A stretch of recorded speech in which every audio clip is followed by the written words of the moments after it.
确实很多同学呢，就是在初学的时候用的是4321，对吧？那我建议要改小指，因为我们弹的高级别的曲子，你要追求音色的情况下，你的4321的音色听起来是薄的，那你用小指的音色呢是厚的，对不对？所以我们还是这样去练，好吗？不是说否掉你这个方法，你要什么方法都会掌握。那换句话说，如果我是要弹这个高音的话，那我肯定是用这个无名指4321啊。我用这个小指的话，你看这个声音出不来的，你看听到吗？这个声音是薄的，这个声音反而听不清了哈。这个声音是很轻的，所以用甲片的声音是比你用肉肉的声音、用小指的声音要好。但是你在低音或者背低音区的时候呢，我们就要用到我们的小指，这样子的话音色会更好。这样子的，然后后面比方说，你就不要，这个可能就会换成这个，倒是还是可以的。所以两种方法咱们都要学会，但是用哪一种的话，你要去看一下，哎，用哪个在这个曲子里面更好听，那我就用哪个，那这样子啊。好的，那么我们继续往后学了啊，爬音已经给大家讲完。臭贤，你说的是爬音的声音吗？比方说是2个吗？的。好，对，那比方说我们弹女王河的时候，噔噔噔噔，哎，你就会发现这个琴弦还在震动，然后我又要弹它了，我就发现我的杂音好大哟。那怎么样去给它减弱呢？你说完全的避免的话，没有，这个是不太可能的，因为我们古筝弹拨乐器怎么样都会有一点点杂音，那怎么样能够让这个杂音减小呢？那么我们通常呢就是会弹完的时候，然后弹下一个的时候，会用小指这样子，看到没有？指一下，比如说哆拉嗦，好不好？哆拉嗦3个，哆拉嗦。好，怎么样让这个哆啦嗦不要太杂音？如果是，大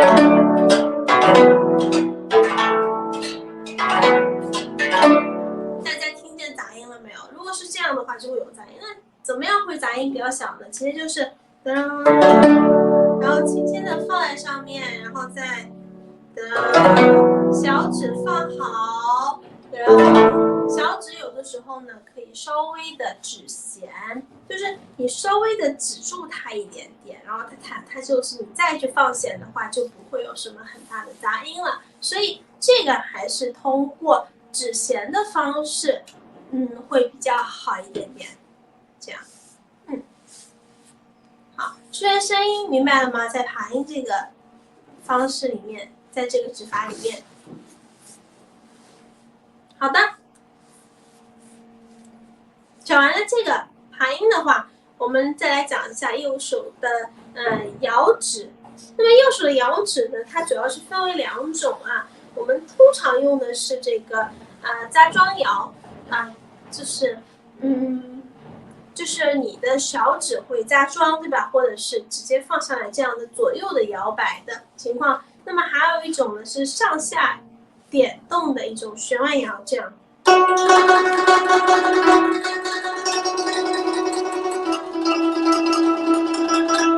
这个是旋纹，然后这种的是。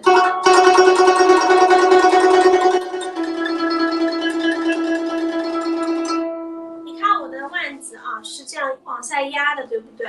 是这样子的，看见了吗？这个屏幕里面是这样的。然后如果我旋腕摇是这样的。好，你发现了没有？一个腕子是提起来的，一个腕子是压下去的。所以说我们叫压下去的这个呢叫做压腕摇，那么提起来的这个呢叫做旋腕摇，腕子是悬空的，对吧？所以就叫旋腕摇。所以这个亚腕、旋腕呢，是看你的手的一个角度。那么我们通常用的是这个亚腕摇的方式，也就是我们常说的扎桩摇的方式啊。扎桩摇的方式，它就是把手腕其实是压低的，对吧？那然后呢，刚开始的时候不稳定，可以用小指轻轻的扶着一点点，用小指轻轻的扶着。啊，这样，这样。好，这个怎么去练呢？来回的速度、来回的幅度、来回的音色，这个必须要保持是一样的。来，然后注意你的贴弦的角度啊，不要成这个侧面了。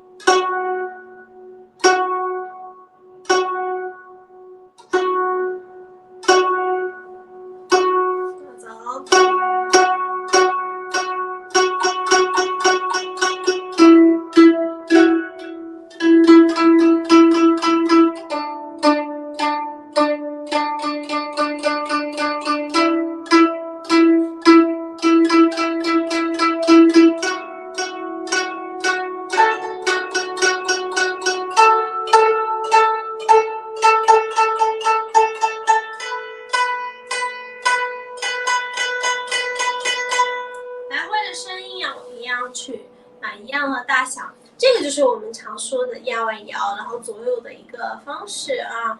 那么这个旋腕摇的话，基本上用的不太多，可能有的老师没有学。它其实是像拍皮球一样的，手腕呢这样很有惯性，然后上下来回。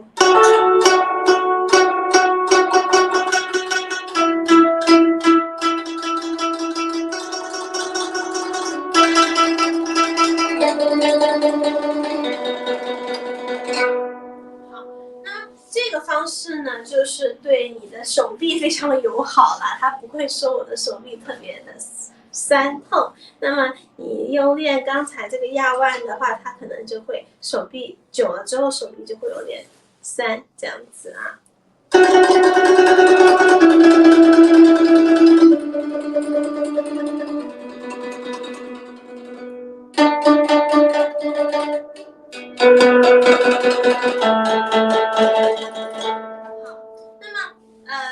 压腕摇和旋腕摇的方式呢，不知道大家都会不会？那么压腕摇呢，其实就是把你的手腕，然后放在这个压下去一点点放松，然后呢，这个角度是平的出弦过来，然后再过去，靠的是手腕的一个左右摇摆的感觉。然后练琴的过程当中呢，我们注意均匀，来回速度均匀，音量均匀，音色均匀。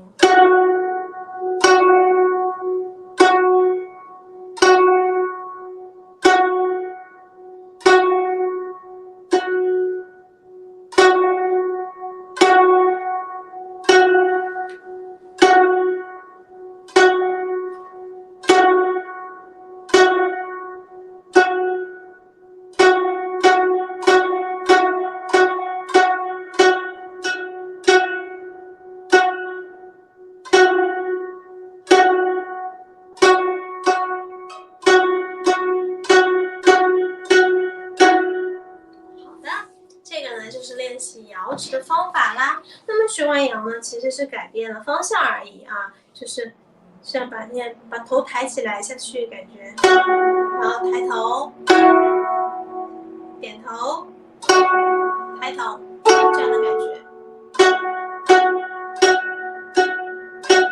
食指和你的大指要轻轻的靠拢，食指和大指轻轻靠拢啊，不要这样打开了。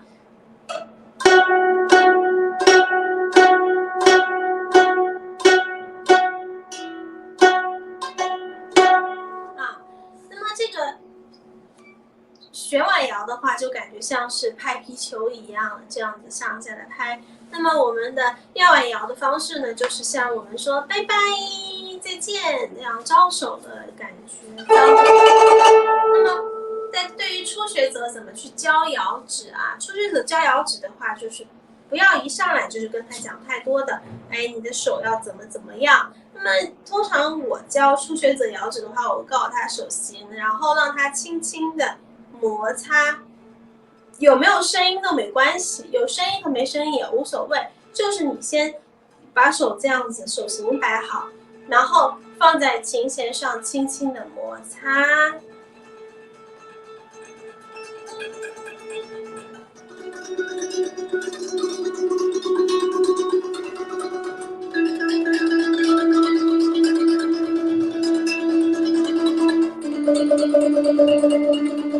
轻轻的摩擦，那么有的时候你会发现我轻轻的摩擦啊，我可能会卡住一下，或者说我的速度没有那么快，我刚开始没有关系，就是练习摇指第一步呢，就是在琴弦上进行摩擦，轻轻的摩擦，慢一点都可以。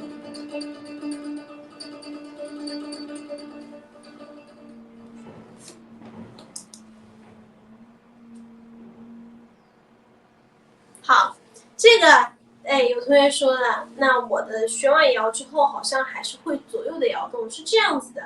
其实这两种方法，学完摇、压完摇，你会其中一种就可以了，不是说你两种都会。其实那你就，比方说你觉得我压完摇我喜欢用，那我就用压完摇就行了，就选一个就好了。就是说在曲子里面的话，没有什么说这里必须要用压完摇，那里必须要用学完摇，没有这样子的。所以呢，基本上大家学会学完摇啊，学会压完摇就可以了，包括教学生也行的这样子。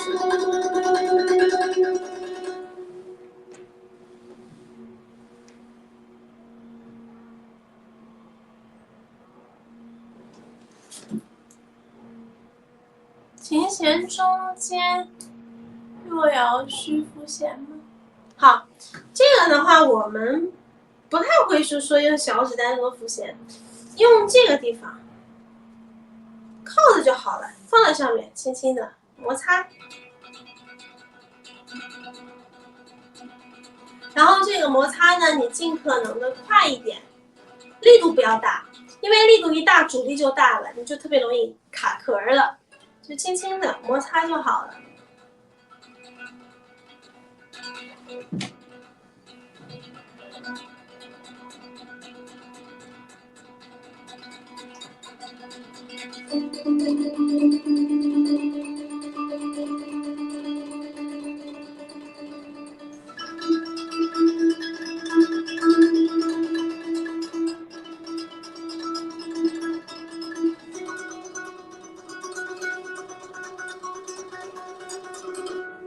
明白了吗？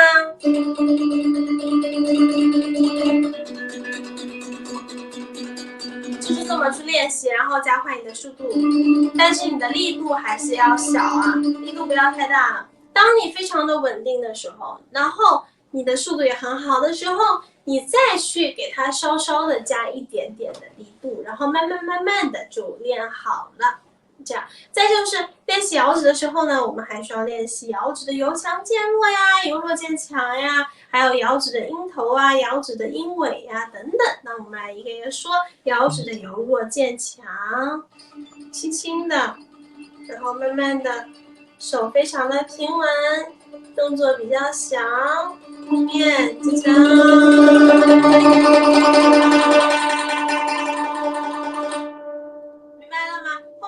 的时候，动作方面就增加了。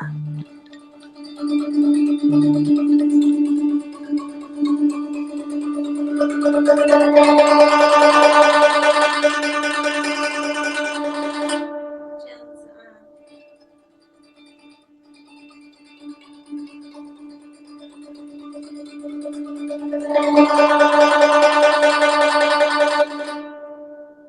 好，我们再由强渐弱。往左边小点声音，保持平稳。所以强到弱，弱到强是非常需要你的摇指的一个控制力的。来一下。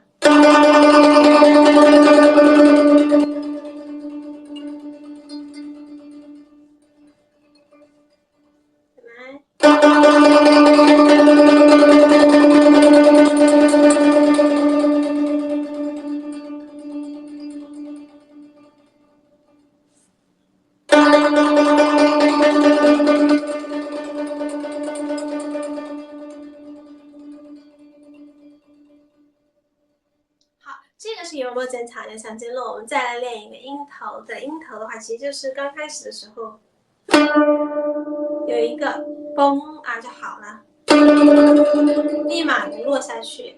这个控制力也是得练的，只要很用力的下去一下，然后立马的手要感觉这个肌肉特别的松弛，就是你下去那一下肌肉是紧的嘛，对吧？然后呢，你突然把肌肉松掉去，这个音自然就松了。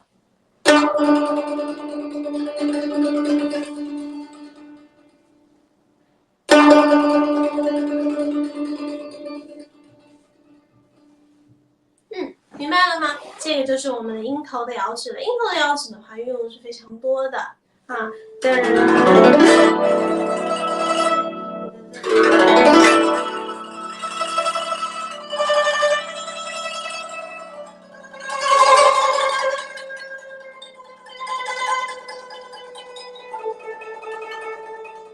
好，摇指的鹰头大家都学会了吗？其实就是在第一下、第二下的时候呢，你特别用力一点，然后手臂的幅度也会大一点，然后立马的你要感觉你的肌肉去松掉它，然后它就会声音就会立马的减小，这样子。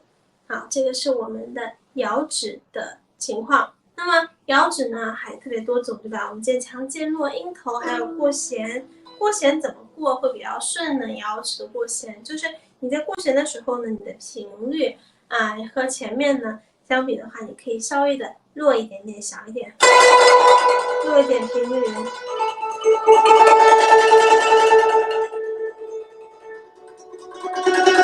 这样会比较好接。如果你都是很强的，就并不是很方便去接，所以这也是一个办法，就是你找下那种频率相同，然后但是又接的时候呢，稍微偏慢一点点，很好接。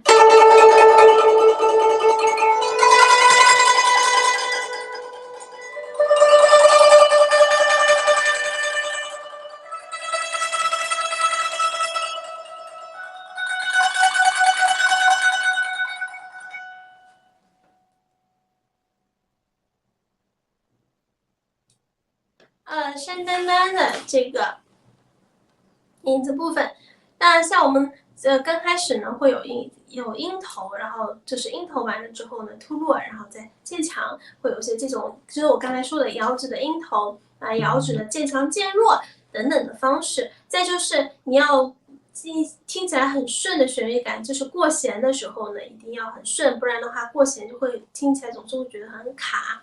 那么主要就是我刚才说的这几点的方式，然后再运用到乐曲的处理上来。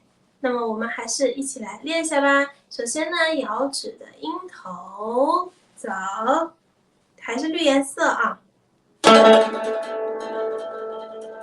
再来下走，好，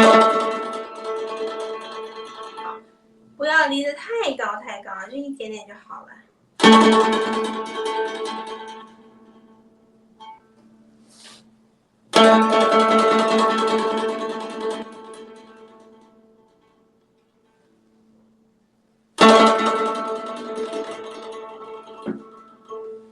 好的，这个呢就是我们的摇指的一个音头啦。还有同学问，弹摇怎么练好听？你说的是弹完之后再摇，还是那个什么勾摇呢？是那个吗？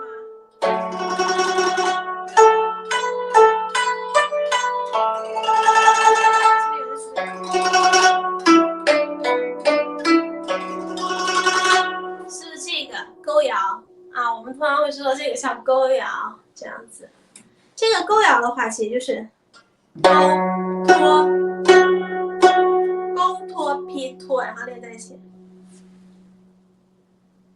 哦，你说的是这个呀？那这个待会我们来讲吧。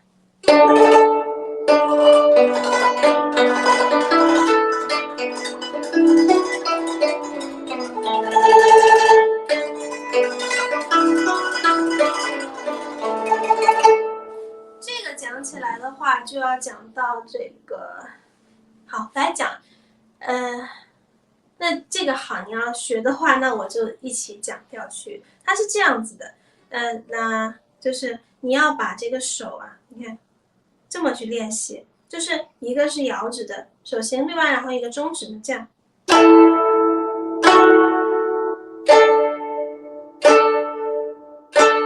到没有？同时啊，你同时你可以这样先放好，然后再离前一点点，然后一起。一个是这样下打下去，打下去，打下去，然后呢，一个是勾，这样子，一个是勾，然后就一起。比方说你来一个 restore 吧，你看，就是我们先练第一步。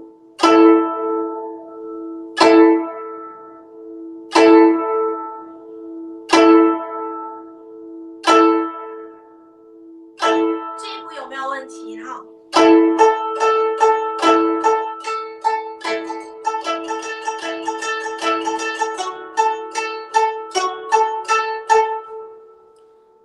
不是小弦，我现在在讲的是一个弹摇，就是夜深沉里面的，可能有的老师没有学过。好，那榴莲你懂了是吗？对，它其实就是这样练出来的，就是其实就是一个同时啦，你看，然后所有的就是拉，比方说拉音。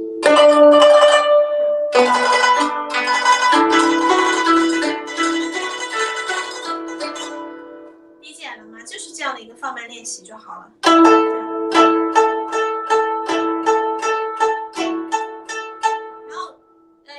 的话，你就不要把它当成句子来练，就是单音，就是拉哆瑞咪，看。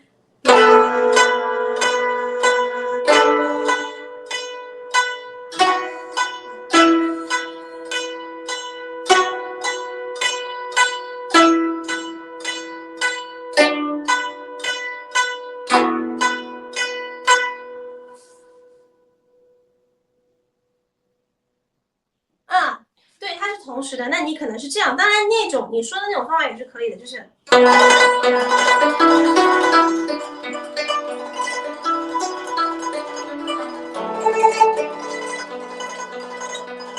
这样也行，好吗？好的，这个就不太多说了，可能有的老师觉得这个还是会比较的难，而且在我们的初学的一个教学当中呢是不会运用到的。那么在我们高级别的曲子当中呢，好像也就这里夜深沉比较明显点，其他的好像暂时就没有什么了，对吧？所以就不做重点去讲，还是讲一些大家都常用的。那么刚才讲完了这个摇指，对吧？单音摇指，我们单音摇指呢就会分为摇指的音头啊，摇指的渐强，摇指的渐弱，对不对？这些摇指的一个变化，然后摇指的过弦啊，哆瑞咪嗦嗦咪瑞哆。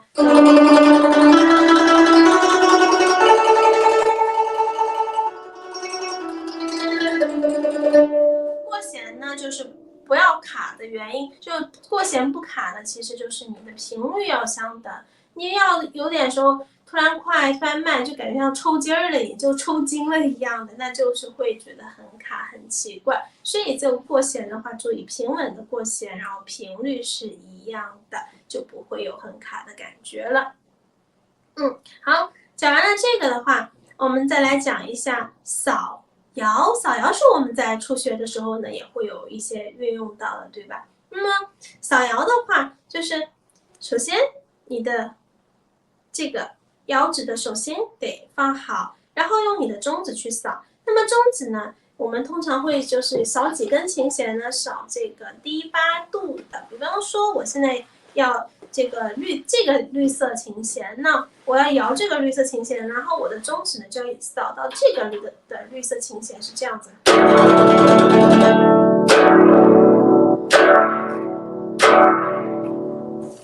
明白了吗？这个扫弦呢，扫和这个劈是同时的，就跟我们刚才那个弹摇是一样的。弹摇的话是比方说你的中指和这个是同时的，对不对？那么你是弹的是单音，这样子是单音，但这里扫弦呢是很多的音一起。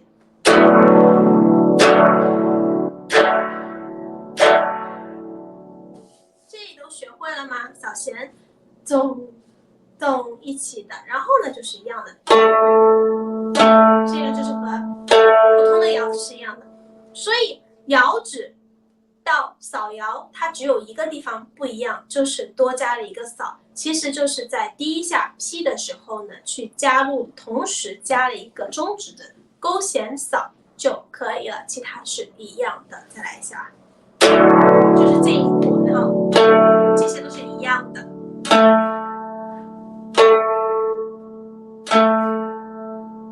这也是一样。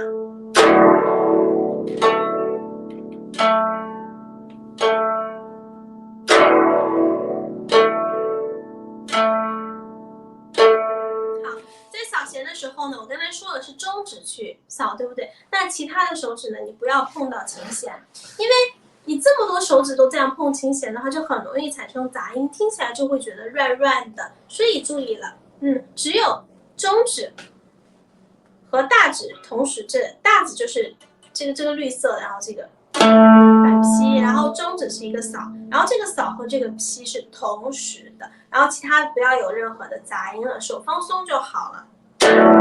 就可以了，然后再是一样的拖，拖，好，这些呢都是需要单独练的啊。再来走，手要这样打开，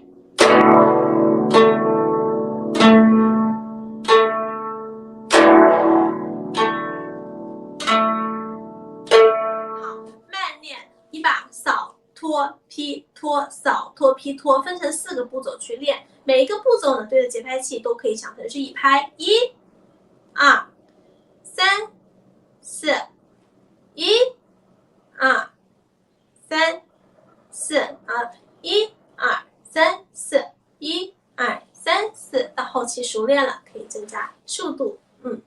好的，扫摇，大家看一下还有什么问题？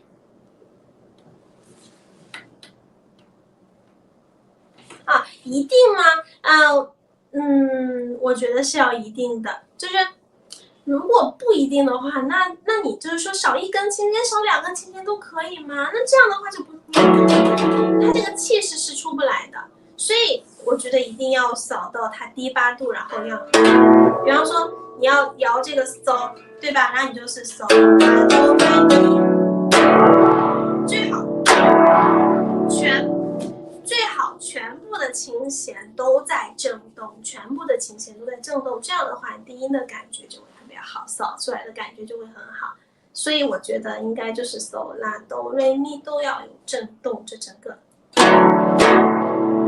不要就2根，听起来的音乐效果不一样哦。你听一下2根的音乐效果，就是几根音乐效果啊？你看，和这种。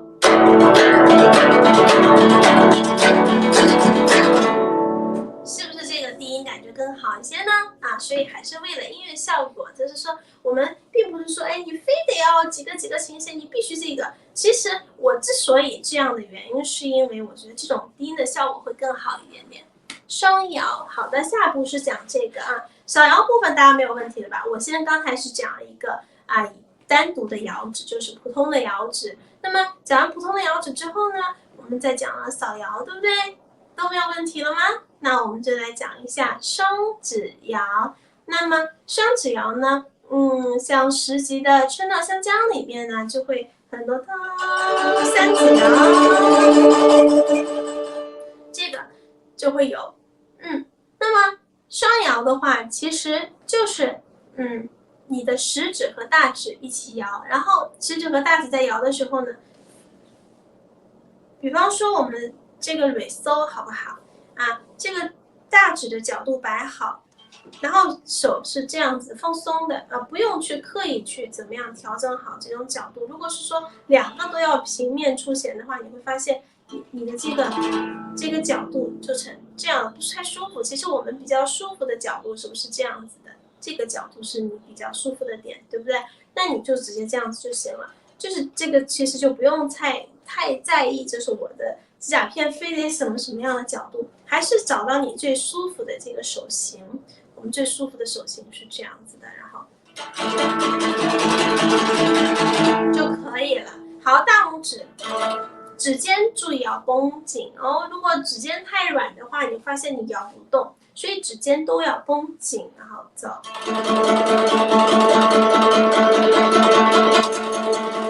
它还是大指放在上面啊，还是这个叫拜拜，还记得吗？我们说再见，拜拜啊，就摇指就有这种拜拜的感觉。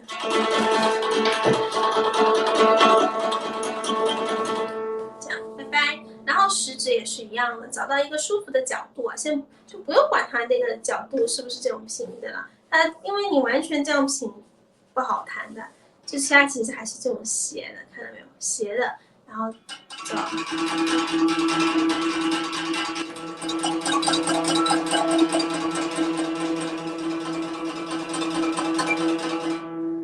放松你的食指，放松。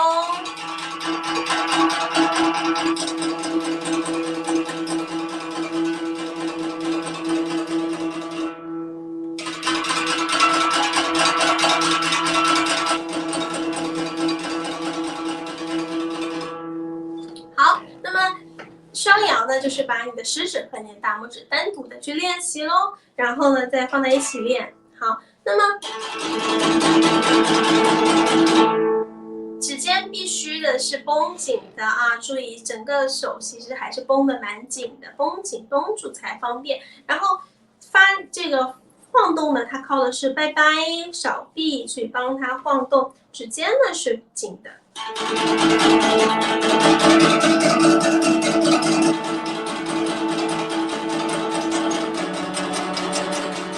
好，跟着我一起来练一下吧，我们来练一下大拇指，好吗？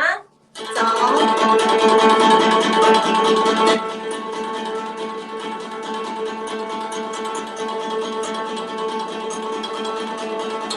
我们一起来练一下食指。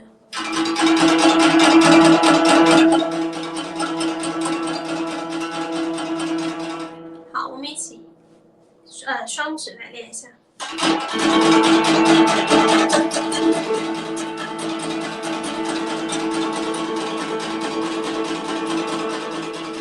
就好了。那么三指呢也是一样的，来，我们弹一下这个绿色的这个手一搜，或者是什么手一搜手一搜，这样都可以吧，手一搜。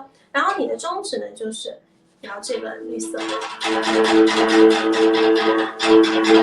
也是把手绷紧，然后拜拜晃起来。我刚才已经说了，不需要平面，为什么？因为你平面你完全没有办法去做到呀，那你要完全平面的话，你的手都成这样子了，你根本不好摇的，你的手型都成这样子，对吧？还是就是找你最放松的就是最舒服的一个状态。你看怎么样？最舒服的是什么？打开收拢，是不是这样的一个角度？然后就这样就可以了啊，不用去调整，很不舒服。这样。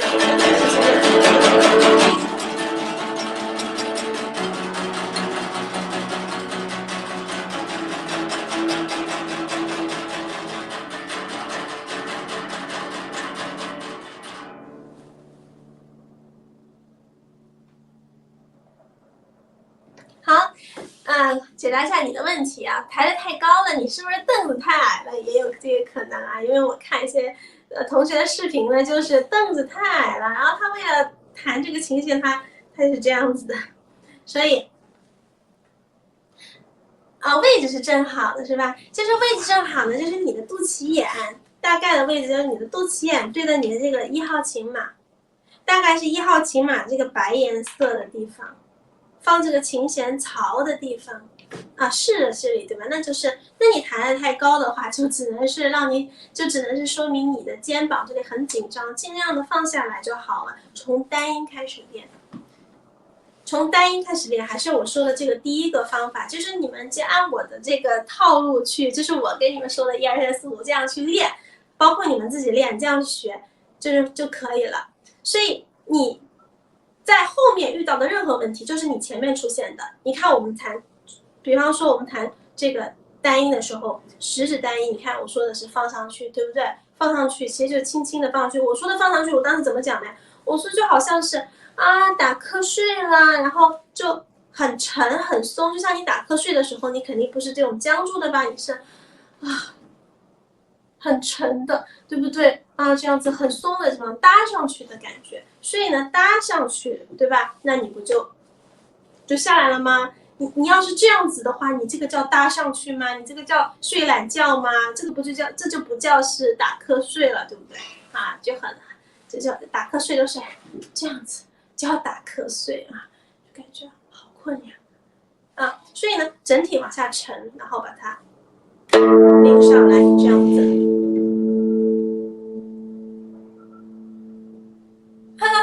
像鸡爪子呀，对呀，这个其实就是我说的呀。你在前期的时候呢，你没有按照我说的方法放松，往下沉，然后拎起来，那你自然就会紧张。因为你的单音的基础都没有打好，然后单音为什么要每个手指都去练呢？不是说我练一个手指呢？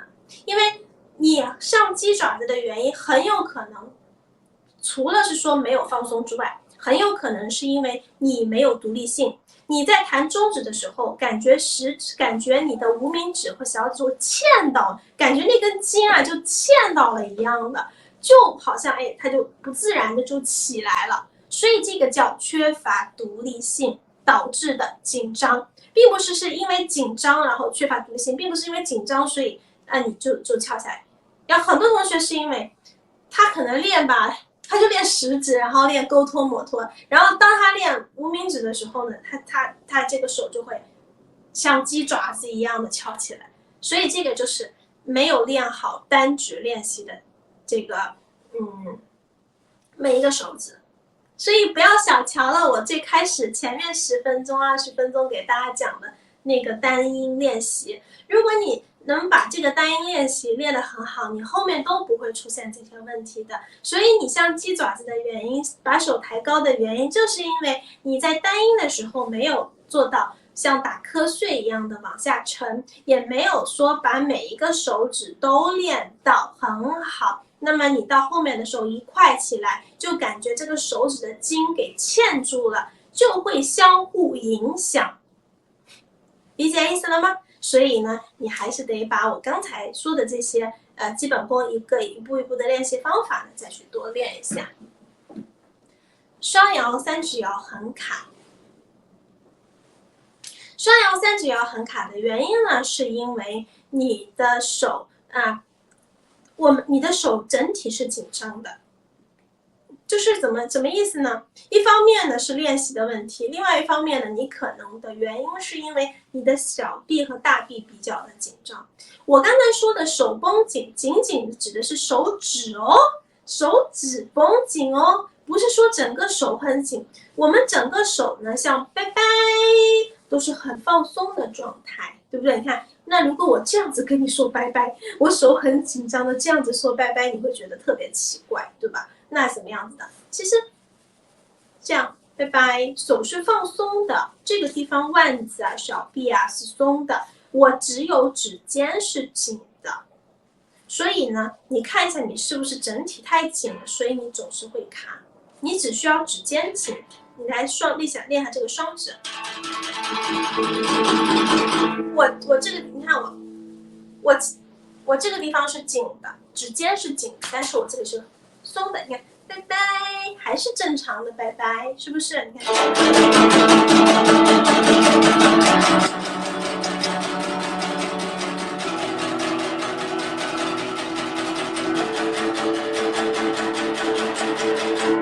好，再就是呢，你看一下你的手是不是抬得太高了，太高也导致紧张。你看我都是恨不得我都，趴在上头睡觉的感觉呢，就是一定要就是很松很松，你才不会容易紧张，才不会卡。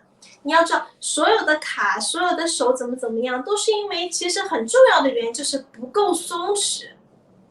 你真的是很松了，然后呢，找到这种惯性了，控制力很好了，就不会。再就是我刚才还有一个讲到的点，控制力啊，这个控制力呢，怎么说呢？打个比方。就像比如说你去切那个萝卜丝啊，那有些刀工好的师傅呢，他每一个萝卜丝啊，他切的都是非常均匀的，大小均匀。那像我们刚开始练切菜的时候，你会发现，哎呀，有的切的薄，有的切的厚，对不对？好像我就切菜切的不太行，有的那个萝卜丝啊切这么厚一个，有的萝卜丝嘛又切的成那种薄薄的，然后下面还掉了半截的。不知道大家刚开始这个学切菜的时候，是不是会出现这样的问题？所以其实这个呢，也是可能因为你没有太经常练习的原因，所以你其实不均匀嘛，不均匀的就导致你卡了。就像你切菜一样的，有的切大，有的切小，其实这个就不均匀嘛，你就会有的时候会卡。但前面还说到的，你要不卡，要频率一样，你可能就是有的时候大一点嘛，然后有的时候小一点嘛，然后感觉频率不一样嘛，就卡了嘛。所以，就是因为您的是一个小鸭子的这个小鸭子的同学呢，你明白了吗？双摇和三子摇你卡的原因，我分析以下几点啊，因为我没有看见你的这个视频，但我觉得你可以从这几个方面去分析一下频率的问题，还有手的紧张度的问题、控制力的问题，还有你是不是经常练习这样子。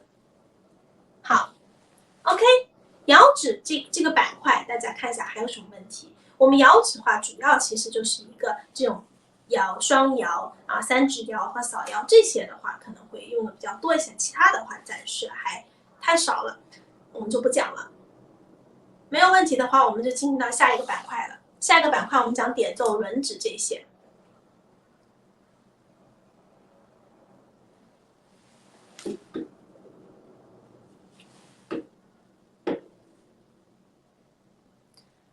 勾摇哦，对对对，勾摇其实我前面就是想讲到的，然后刚才突然讲成那种弹摇了，就打乱了。好，我们的勾摇的话用的特别多，在初学的情况，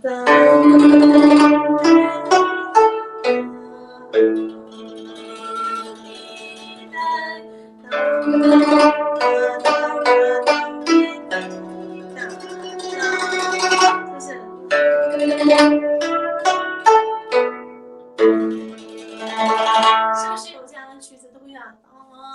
对，这个怎么去练呢？勾摇的话，你要提前把你的手打开。好，左手杂音这个晚点再说吧。这个其实，这个左手杂音呢，应该是属于我刚才已经讲过了的问题。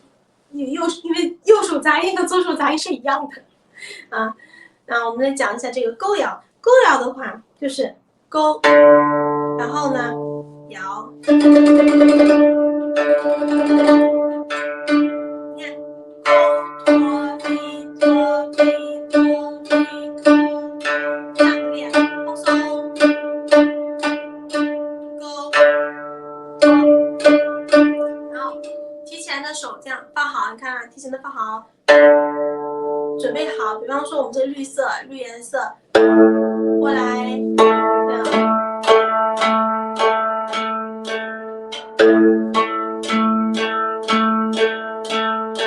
看见了吗？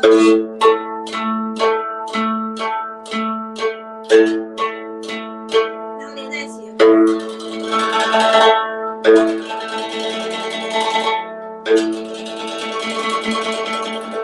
先提前打开，然后弹，然后再拖、劈这样，然后多练几下就连在一起了。这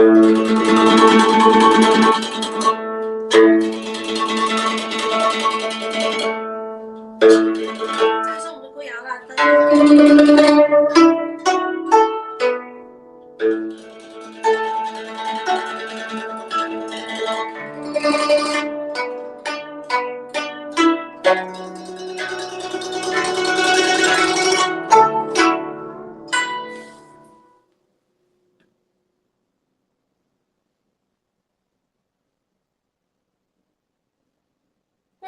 重点呢肯定是在后面的摇指的，它这个是一个装饰音，那所以你不要喧宾夺主，肯定不能说主次不分明，你不能说我的勾比我的摇声大，一般不是这样，一般这个是一个辅助音，所以呢你要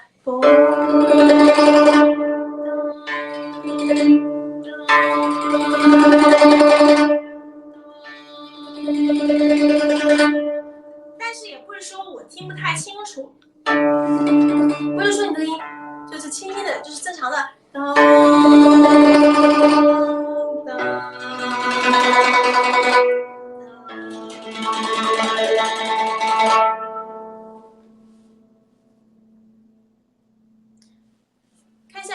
能理解这个意思吗？就是它也不是说特别听不见吧，或者是特别小吧，就是还是要能够听得比较清楚的这个勾摇，像咚咚咚。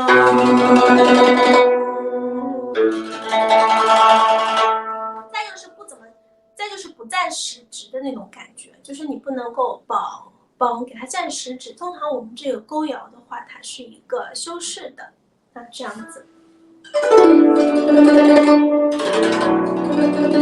还有各种接摇的方法，比如说大搓接摇、大搓，这些都有。其实就是你弹完了之后，手平移拿过来，摇指的话，在接的过程当中呢，你不要就是突然一下很强，它其实是一个小声进来的一种感觉，这样的话听起来会比较顺一点点。就是你在接摇指的过程当中，你不要一下子，那除非有的时候梆有这样子，但是通常的当当哒滴哒梆都是落进这样子。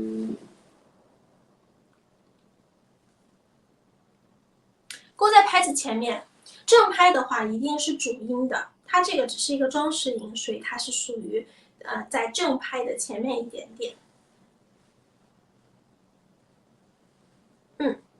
好的，看一下摇指板块，咱们还有什么问题？摇指的板块，摇指的板块主要就是做一个音头，这个是很常见的啊，像山丹丹里面就会有音头。然后摇指的渐强渐弱，这个也是很常见的。我们还摇指的耐力啊、长摇啊，还有就是摇指的换弦呐、这些都很多啦。再就是勾摇也很多。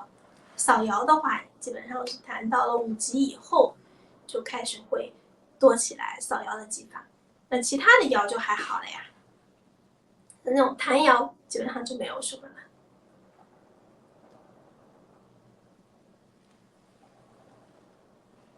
这个板块没有什么问题了吗？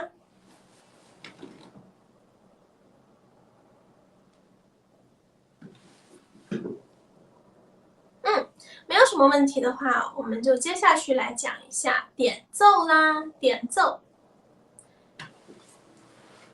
呢，其实这个点奏，也就是我们刚才上课的时候讲的一个食指的离弦快触弦的方法，离弦快触弦。然后弹完之后呢，就是赶快放松啊，就能回到原位了。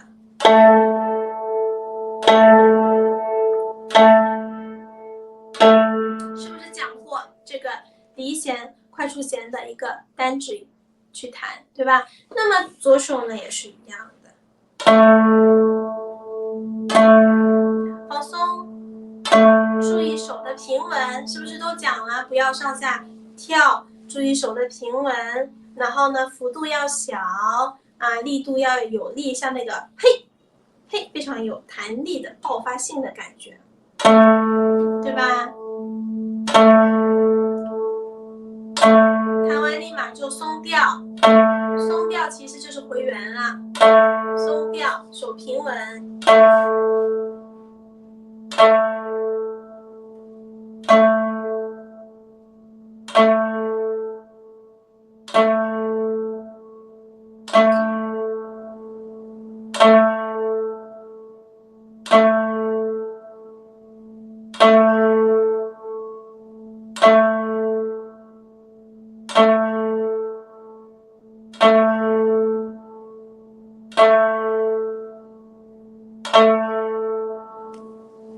好，然后呢，这个点奏呢，其实就是我们最开始说的这个食指的离弦快触弦。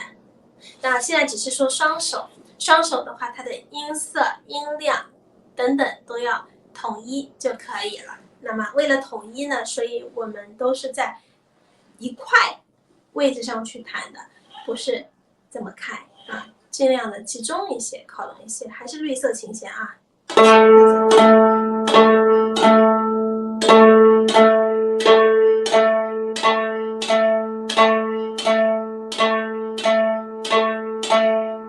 所以点奏呢，它其其实就是我们的离弦快触弦的这个方法，就是最开始讲的这个食指的一个方法。那么在快起来的情况下呢，我们稍稍的就是注意一下，也可以用这个腕子有点点去帮忙，就好像是什么呢？就好像是扎痒啊，就是扎痒一样的感觉。或者你可以再去想成，就是用你的腕子去这样子画那个线一样的，你看，帮忙，明白了吗？这样去，就是不是就很快？你自己可以在放手上摸一下，感觉是这样，找到这种感觉，找到随便，你先不要去想什么角度的问题，就先找到这种，我怎么样能够给它很快速的这样放起来。怎么样很快速的放起来？你先感觉一下。好，然后呢，你看，再你想一下，怎么样借鉴到这个弹奏当中？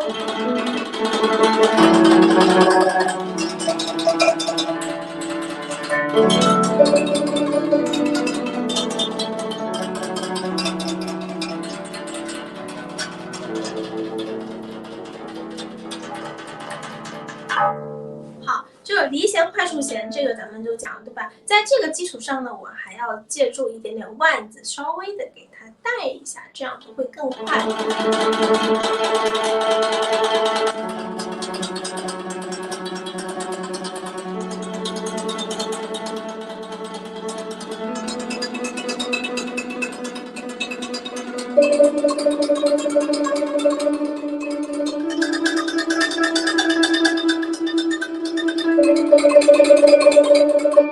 好，那么弹点奏的时候呢，很多同学问我杂音好大怎么办？其实杂音大的原因呢，就是因为我刚才现在就要解答一下刚才那位老师说的这个左手杂音大，其实左手右手是一回事儿。杂音大是什么原因呢？杂音大呢，其实就是你在弹同一根琴弦的时候，那根琴弦还在震动，然后呢，你这个时候把你的指甲片呢给它放上去了，它自然就会产生滋的那种杂音。你听一下啊。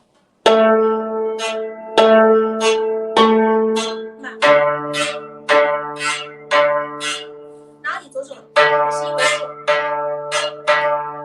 就会有杂音，对吧？因为那个琴弦在那里动嘛，然后你的指甲片放上去，它当然就会有一个碰撞的杂音呢。那怎么样去减少呢？你说能不能没有？有什么办法？就是没有，这个不太现实。因为古筝呢，它是弹拨乐器，杂音呢肯定都会有一些的，只是说我们怎么样做到，哎，很小很小的声音就都听不见的那种声音了。那么其实就是它在震动的时候呢，它再弹一下吧，再震动吧，然后你第二下非常迅速的有力的给它砰过去，就好像打子弹一样的，砰一下子，特别快的很有力的给它过去。那么这个时候为什么会杂音比较小的原因呢？是因为你没有给杂音一个反应的时间，你就已经过去了，然后就已经出现了乐音了。这个时候乐音已经掩盖住了刚才的杂音，理解吗？就是它本来是应该有杂音的，因为你碰撞了它嘛。但你碰撞了它的时候呢，哎，因为我太快了，我马上我的乐音就出来了，就是我这个古筝的好听的声音，琴弦的好听的声音就出来了，我就掩盖住了刚才的这个杂音，是这样的一个情况。那么左右手是一样的，所以这个就很需要你左右手的一个这个力度了。那就是不是说，哎，我这样轻轻的这样拍就会有，那你看啊，用力这种感觉，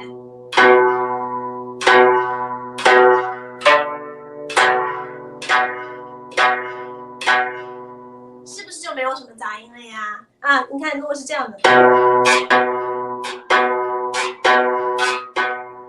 就会有很大的杂音，是不是啊？一定要是离弦快触弦的，然后再。我左手这个动作是辅助你们去想象的，去感觉一下，它其实是一个这样的感觉。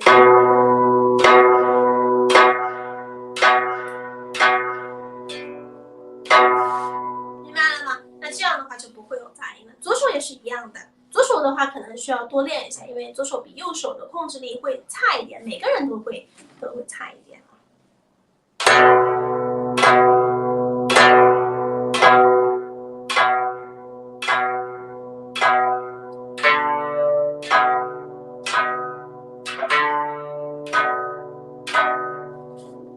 好，是这样子的，理解了吗？所以呢，在点奏当中呢，怎么样去杂音比较少？因为点奏嘛，都是弹的是同一根琴弦，那肯定就会有杂音的。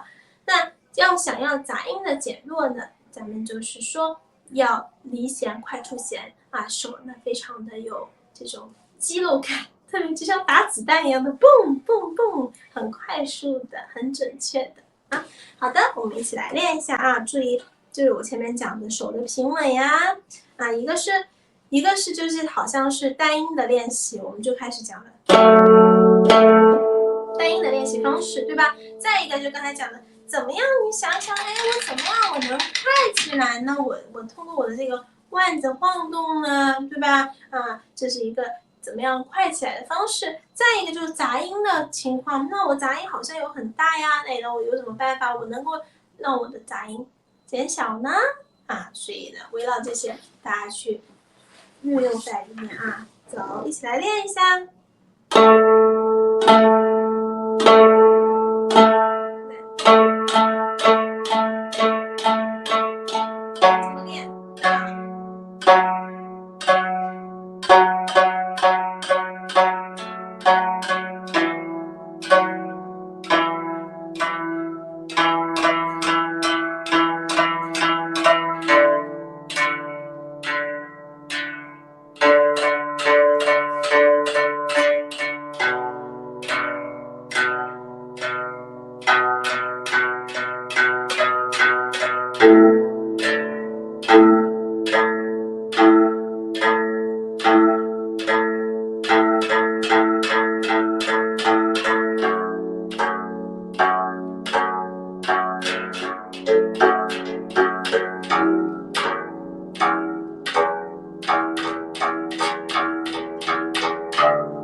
发现我的手腕呢，它稍稍的有一点点，啊，它不是这样子的，看到没有？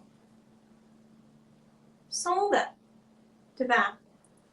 它并不是说完全的这种直的，稍微有点往下掉的感觉，让它更加放松，这样子啊。好，我们再来练一下，好吧？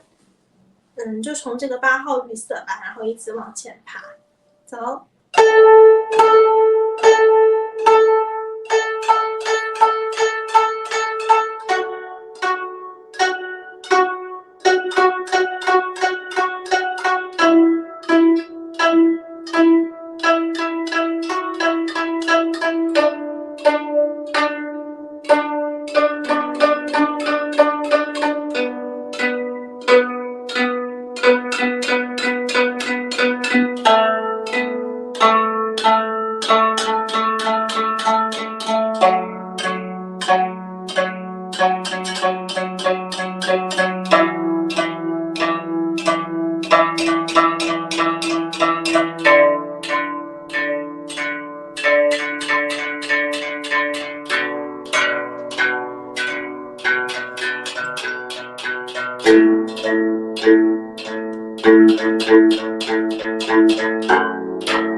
好，那么关于点奏呢，大家还有些什么问题呢？那么点奏的话，还有一种这样子，就勾点点点。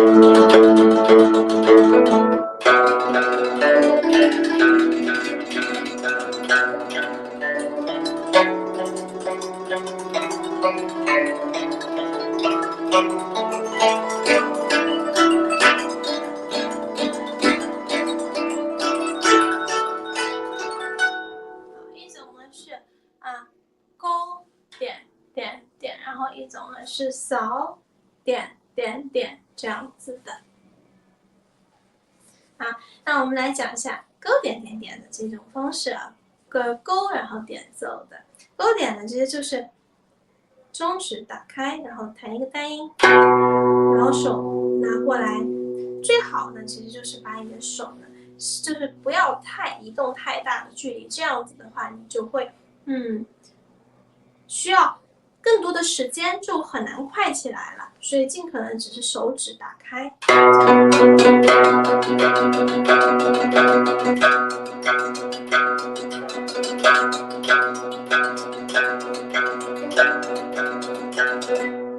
稍微拿过去，然后拿回来，左手就是一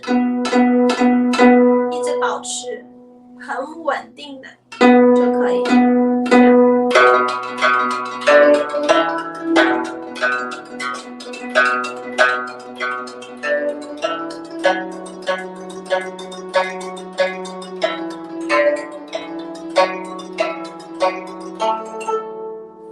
这样子。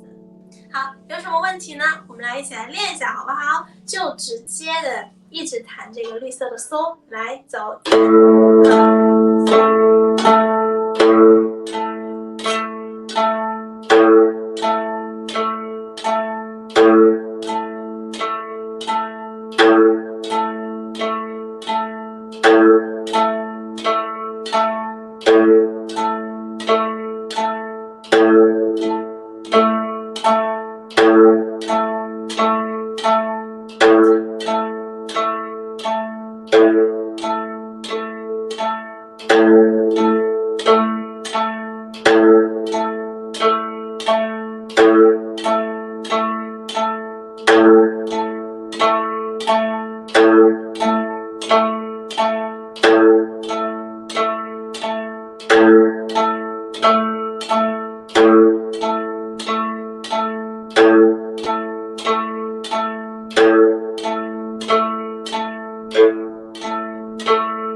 扫弦呢都是要扫到它的第八度的，所以呢，比方说你要弹这个绿色，然后你就要扫这个绿色这块。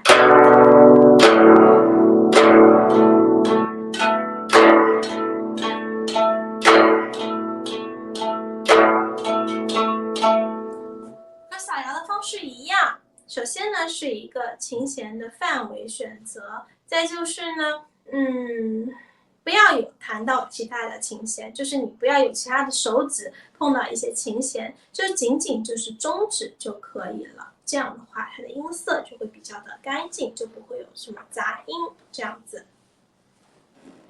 然后再就是这个手的手弦腕子呢，还是这样子的。看到没有？放松啊，它不是这样子的，这样就比较紧，这样子。听起来，噔噔噔噔噔噔噔噔，明白意思了吗？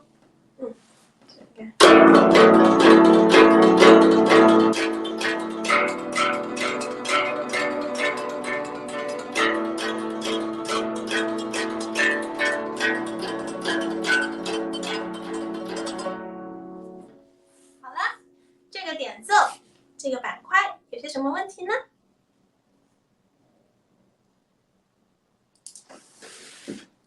如果点奏的板块没有什么问题的话，那我们就来再看看吮指啦。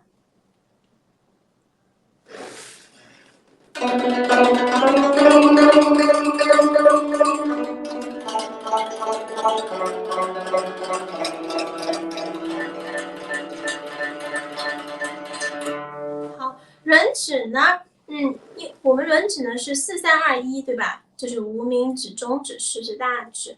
那么这个4-3-2-1呢，你的3-2-1的手指都差不多大小，但是你的就是4-3-2都差不多，然后你的1呢，大拇指这么短，就感觉好像几个人在一起就不是很协调。所以为了能够让他们4个人很协调呢，所以我们在弹奏的过程当中呢，需要把手腕压低一点点。跟刚才就不太一样了。刚才呢，我们是说手腕可以稍微的拎起来一点点，对吧？这个呢，就是叫整体的压低一点点。这样，对，这样看得很清楚。这样子压低一点。为什么要压低呢？如果你还是这样拎起来的，你会发现我的大拇指没办法够到这个琴弦，我压低一点，我的大拇指就好够到这个琴弦了。所以理解吗？稍微压一点，压一点的目的是为了让大拇指更好的去弹到那个琴弦，这是一个手型的问题，然后注意放松。那么抡的过程当中呢，它是用的是掌关节、手掌关节这样子给它抡起来的。它并不是说，我就是用中关节或者是用我的小关节，它用的是整个手掌。所以你这块一定要放松，这块放松，用手掌这样去抡。那么大拇指的话，也是用的是这个，这样转，掌关节这样转。好，我们来专门的来练一下大指啊。其他的手指呢，你这样子随便放在一个琴弦上，然后大指放在贴在上，然后弹起来，可以贴在上面，先贴好了之后，把它这样用力这样弹起来，下去，弹，这样弹，大拇指放在弦上，先放好，放在这个弦上，然后再往前推，好，来往前推出去，好，下来，推出去，下来，推出去，下来。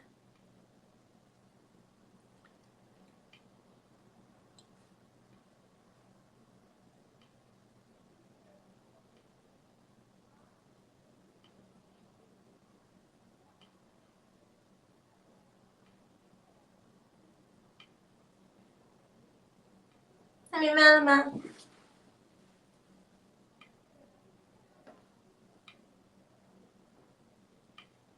这样子，好，一起来练一下抡指的大指，单独练。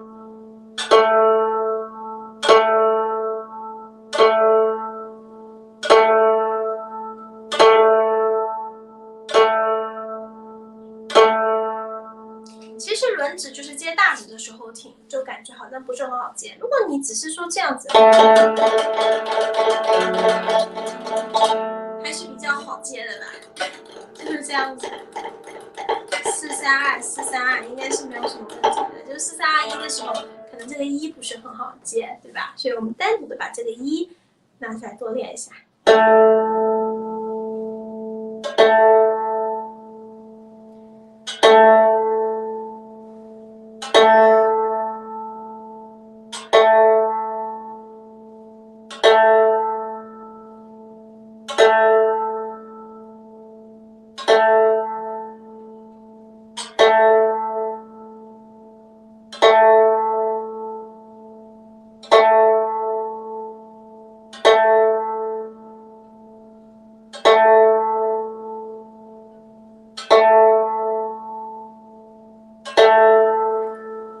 跟着我一起练哦，应该没什么问题了吧？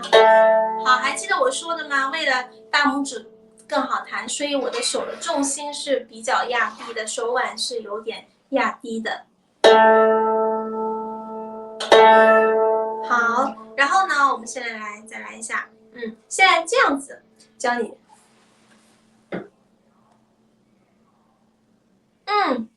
小关节不动。狮子节的不顺啊，我们现在来讲啊，先分开说，先说一下我们的大拇指，因为大拇指重点啊难点，小关节不动，小关节不动，就是大关节在转，大关节在转，平面的贴弦出弦，平面贴弦出弦啊。好，来讲哈，中间3个手指头这样子，1、2、3。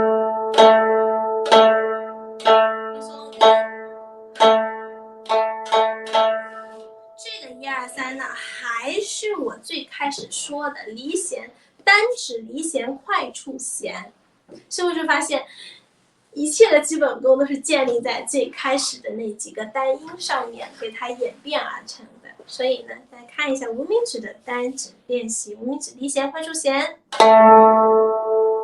然后中指离弦快触弦，食指离弦快触弦，然后放在一起。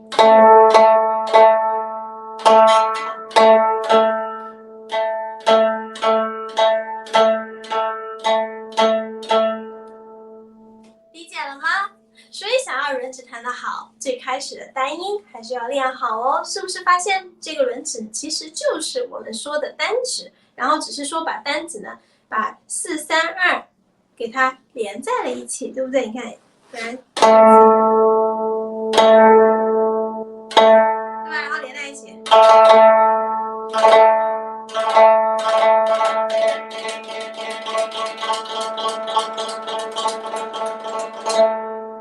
对吧？连在一起，噔噔噔，会了吗？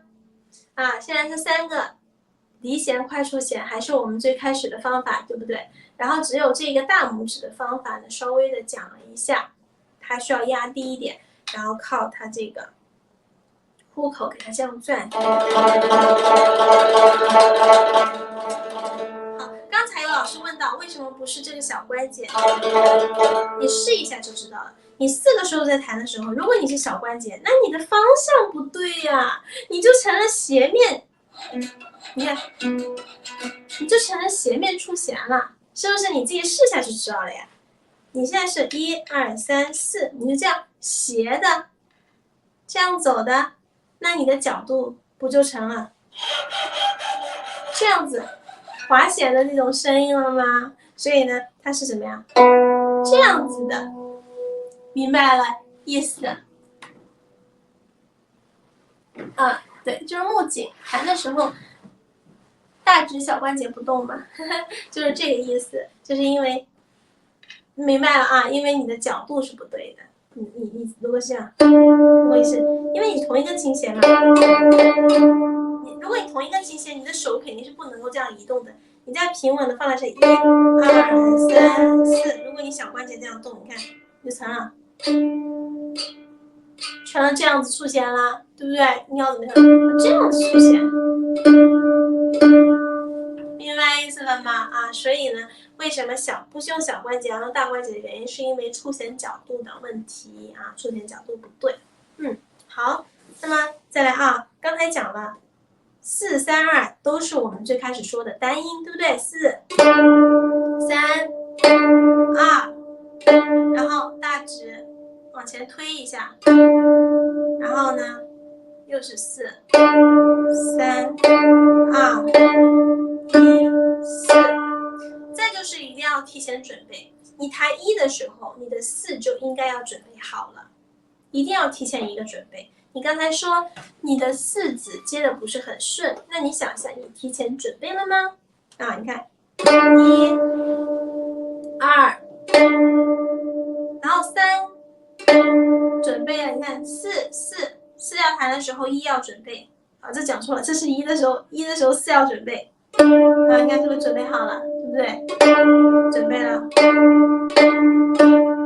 你看我这一弹的过程当中，你看就出来了，是吧？准备了，再看一下我大指这样一弹，然后我的其他手指就出来了，对不对？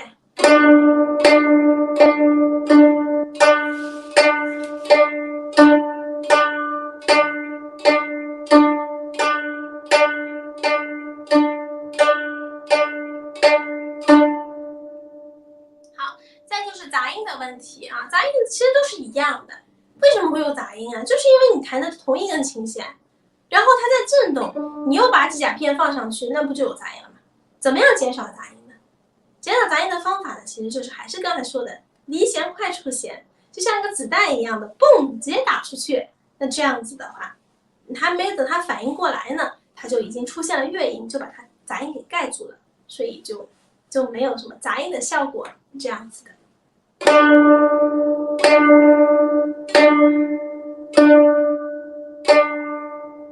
好，我们练的时候呢，要5个一组练。5个一组练的方法主要是，就像刚才老师说的，我4字不好，其实就是要把它能够串联起来，5个一组练。你看4 3 2 1 4 3 2 1 4 3 2 1 4 3 2 1 4 3 2 1，明白了吗？5个这样一组去练习啊，走。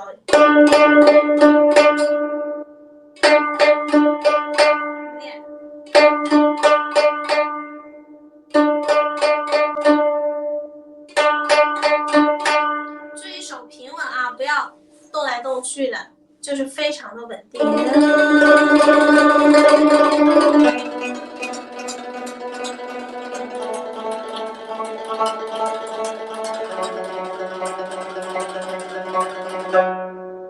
很稳定，手很稳，放松啊，注意整体的放松。好，我们再来练，慢练啊。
再加快一点。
感觉是这个手掌根关节在这里去帮忙动。看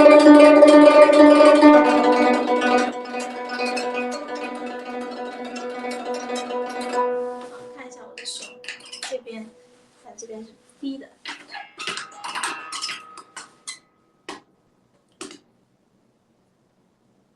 看明白了吗？啊，整体的重心是低的，然后，但重心低不代表是紧张啊，重心只是说低一点，为了大拇指更方便的去弹琴，然后都是很放松的，这样子，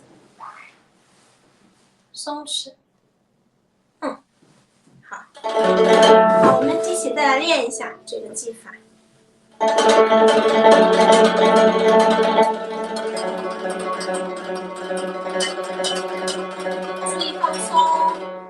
松啊，那么在刚开始如果跑不快，但是你想练习跑快，我建议大家力度小一点，就力度小一些。慢练的时候力度大一些，快练的时候可以力度小一些，找到它那种跑起来的惯性感觉。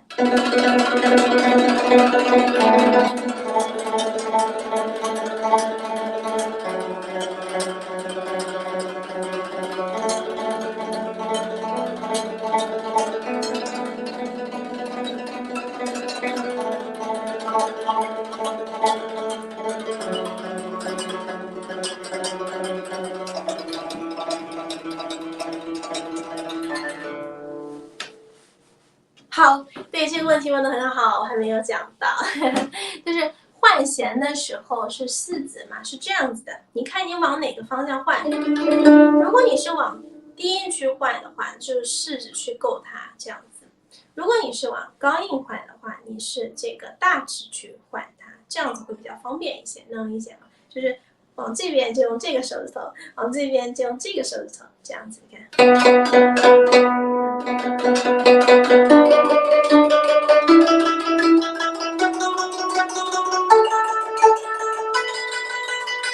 好，我们一起来练一下好吗？来，4、3、2，然后1的时候换到另外一个琴弦上，1的时候再下来。来，4、3、2，然后1的时候换下来，然后1的时候换下来，这样子换会方便一点呀。你想一下，对不对？你看，这样换。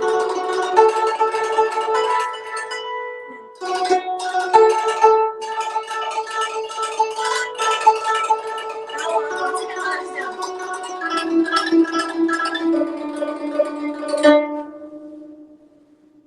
往这边方向的话就是四指啊，你看，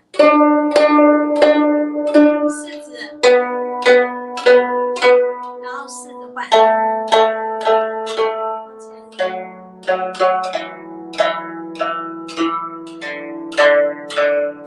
然后往这边方向是大指。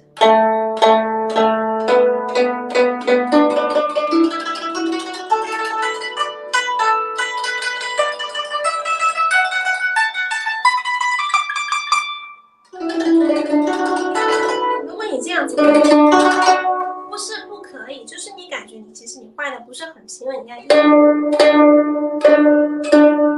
样过来不是很平稳，你看就是这样的话，特别是远距离换弦，如果你近的倒还好呀，你就近如果是一根琴弦的话就还可以，就感觉还行，我觉得。但是如果你远的话，比如说8度的换弦。就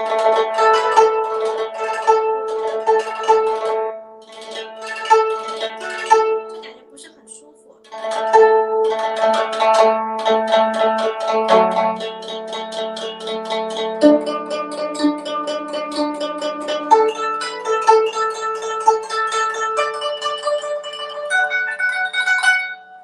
好，是这个意思。还有其他的问题吗？如果没有的话，我们这个轮指就讲到这里，然后我们可以再讲一下左手的一些。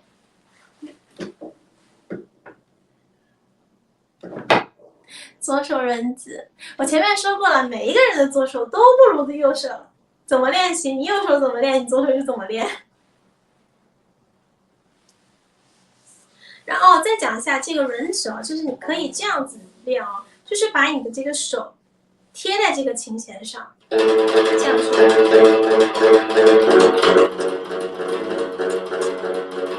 就贴在上头，直接这样弹也可以，就放松嘛。放松的贴在上面，就不是那种紧张的，放松的，这样啊，我这边。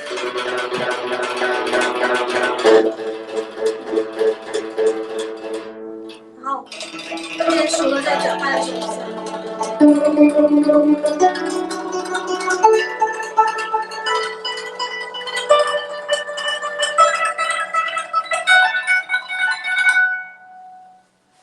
好，轮指还有问题吗？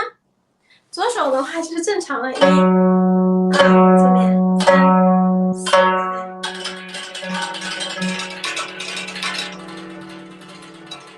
当然，左手轮指不太用到呀，导师不是很重要哈。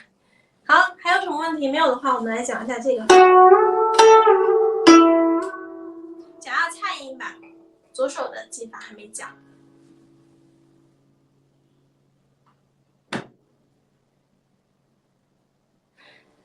轮指弓的话就是你中指嘛，其实这个怎么弹，它就是写出来你就能够一目了然了，你就把它跟弹勾、托，然后打勾、托、勾、托，这样子能够理解吗？的设计而已，就是它正常的是打勾抹拖，然后勾一个，然后拖打勾抹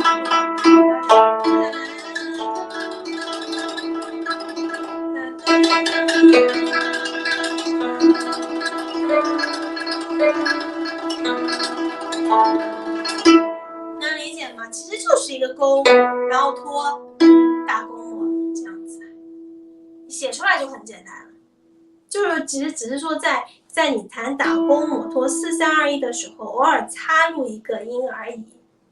然后快起来就感觉听着好像是嘚儿那样子的，那慢起来分解弹就是这样。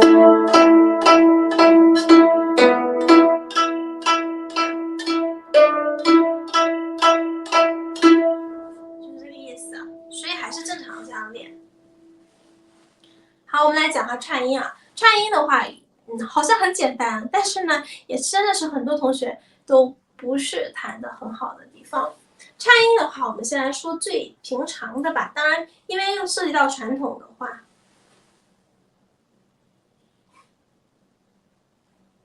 是4-3-2-1，但是插入进去的时候，通常会用中指插一下音，就是忘记了那个谱子了，一下子没有，手上没有那个谱子。我记得这个谱子，就这样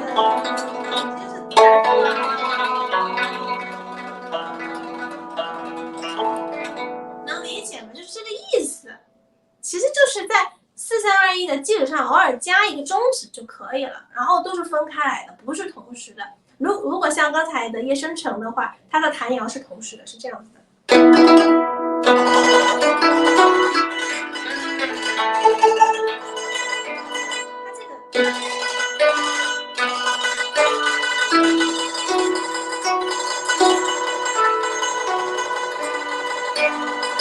它这个是同时的，所以要单独的去练。但是你这个的就比较好弹，它其实就是一个分指练习，其实就是分开的。好，那我们再讲一下这个颤音。颤音的话，流派当中的颤音每个都很不一样了。那我们就先讲最基础的小朋友入门学的一个颤音。首先呢，手心3个手指头放在一起，对吧？然后大指和小指微微的打开放松就好了。然后手腕呢，这样不要这样子太压下去了啊，稍微的这样放松一点就可以了。因为这样子太压下去的话，这个地方很紧的，就注意让它放松就好。然后这个按压的位置的话，就是这个指尖、指甲盖旁边一点，过来一点，在这个指尖上。然后距离琴码呢，大概15到20厘米，这个位置都可以啊，这都可以。这样颤音放好，然后注意手臂放松。那有很多小朋友他是这样子的，要注意放下来，很松弛。好，那么这个手腕呢，你不要，就是这个手腕呢，不用是说跟这个地方是一个直的。你看你这样的话，如果要直的，你胳膊肘就得往外拐了，对吧？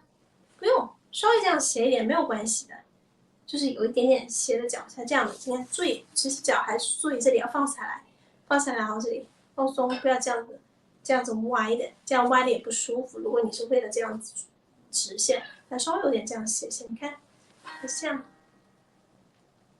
啊，你看旁边是斜的，它并不是这样子正的，这样也斜，没有关系，这样子，看到没有？很放松，放松，垂下来就可以。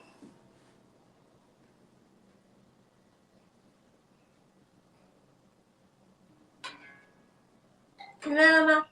好，这是手型的问题，大家都 OK 了吧？主要注意一下这个地方，有很多同学就喜欢手太高了，太高的话肌肉就会紧张，这个地方肌肉就紧了。你可以试一下，你把它抬起来，然后你去抓一下你这块肌肉，你现在抓一下，然后你现在放下来，你再抓一下你这个肌肉，明显的就放松了。这个肌肉的放松呢，并不是你能控制的，这是一个本能现象。好，放松，这样子。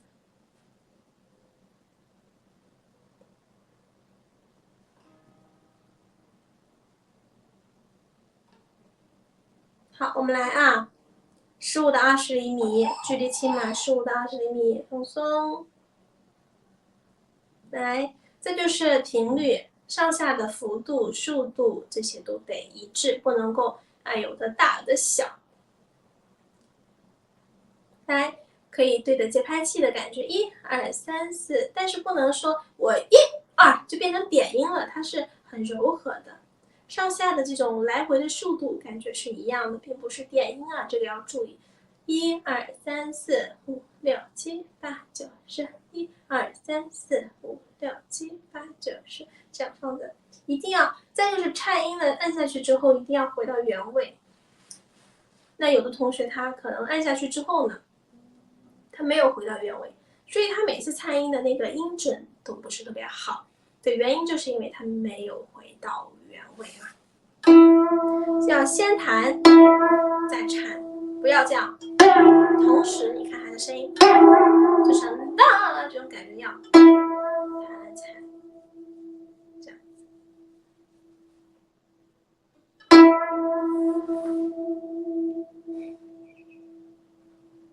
我们一起来练一下。这就是要持续。有很多同学他在弹音乐，比方说弹一个上来的时候，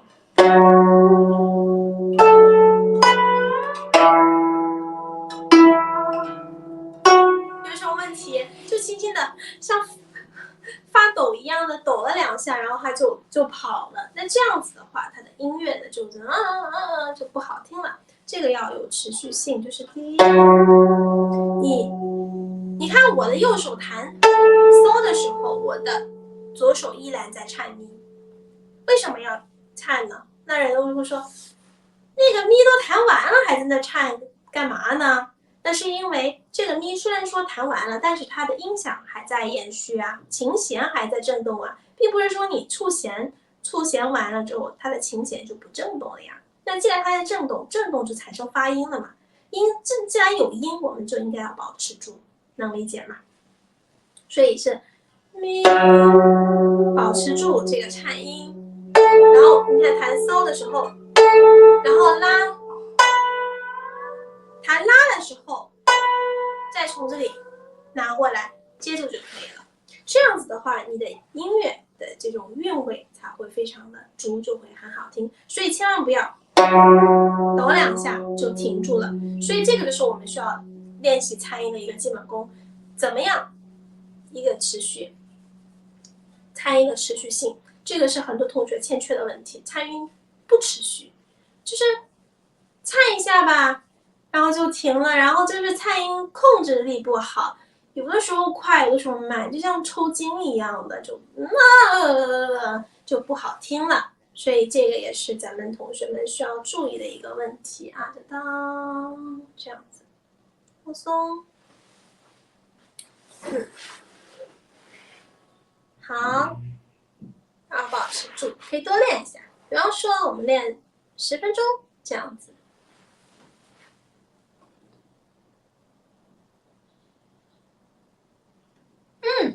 你问的这个问题呢，其实要说起来的话，真的是太多需要讲的了。我们通常的颤音是弹完了再颤，但是在很多流派的乐曲当中是同时的。比方说在陕西流派的时候呢，像这个发西的颤音就是都是直接的上来就是一种密颤，而且就当，一上来就是这种颤音，就是很密的这种颤音，不会是说然后再开始的，一定是同时颤的。所以至于在什么时候应该是什么样的颤音，这个你还是需要在每个流派去把每个流派的乐曲进行一个分析，这样子。比方说，我准备等过年的时候开一期陕西流派的这个道琴这个传统曲目的讲解。那么这个陕西流派的这个曲子呢，它就是弹颤是同时的然后并且呢，它所有的颤音是非常密集的就是很快速的对。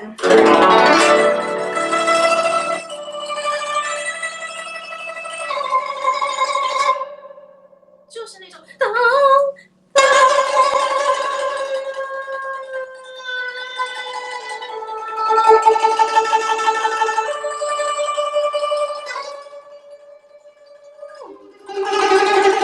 这个发不会，比方说像这个地方的话，我右手是做一个由弱渐强，对吧？就是我右手要做的由弱渐强，那很多人就会理解成，那我左手是不是应该也做一个由小到大的颤音？这样子，是不是好像就更符合呢？其实，在陕西音乐里面的话，它是你右手做这个渐强渐弱，但是你的左手呢，同样的是要保持一个频率的颤音，都是很密集的、很快的颤。在陕西筝曲里面是没有揉弦的。那么我们刚才可以，这个可以理解成那种揉弦的感觉，就是比较慢的，对吧？那在陕西音乐里面是没有这种慢的颤音的，它都是非常密集的、很快的这种颤音，给人的感觉就是很哭，就是哭腔的感觉。所以呢，像这个，我有，比如说，你右手可以小声声音，但是左手还是非常紧凑的。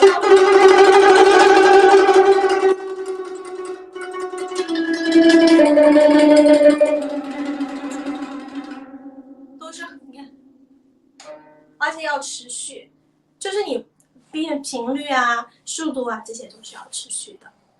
所以你问的这个问题呢，在不同的流派呢，有太多种这种参与的方法。那就是这个，咱们就以后有机会可以再说。但是呢，你要把这些练好的前提啊，就是对你这个颤音呢，你可以称为一个统称。颤音的话有快的颤和慢的颤。我们通常说揉弦的话，其实就是其实你可以理解成慢颤就是了，这样子。其实无非，这简单来讲的话，不就是上下做运动嘛，对不对？其实就是一个上下做运动，只是说这个上下做运动可以做很多花样，快的呀，慢的呀，这个密度大的呀，密度小的呀，对吧？然后再从音高上也有一些变化呀，这深浅上啊，对吧？那其实呢，无非就是上下来回的一个震动啊，上下来回一个按压，那你可以这么理解。所以有什么区别？只是大小的区别，它也不会说及左右啊、前后呀，其实还是这样上下了。好，我们还是来，客气啦。我们来练，保持持续啊。有很多同学呢，就是弹着弹着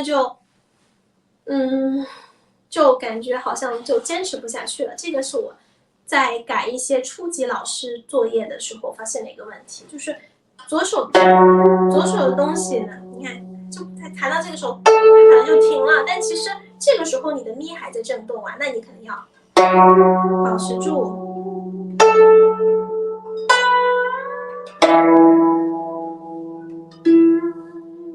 然后再看，是吧？我右手干右手的活儿，左手干左手的活儿，你不能说我右手弹完了这个音，我左手就停下来了。所以这个就是你需要在平常的颤音当中去练习的，保持持续的颤音。好，我们一起来一下，可以练5分钟到10分钟啊。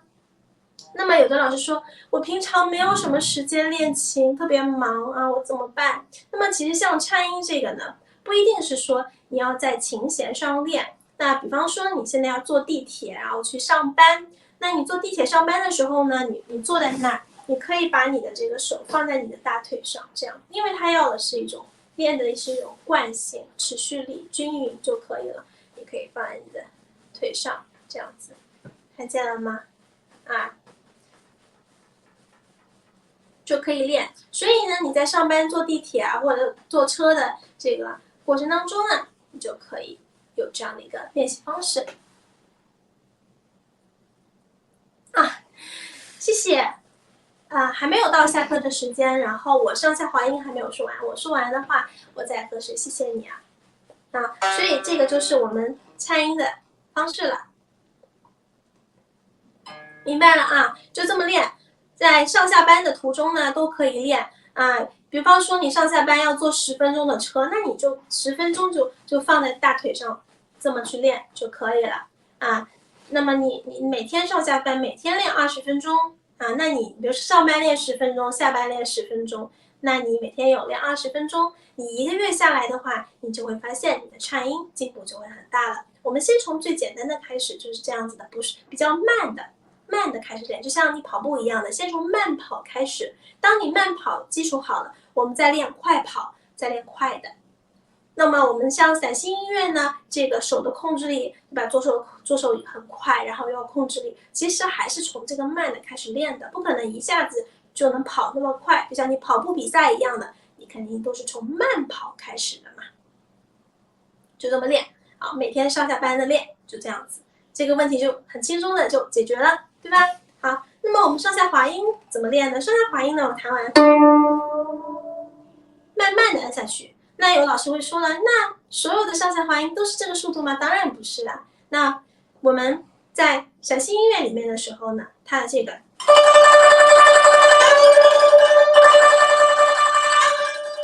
就当当啊，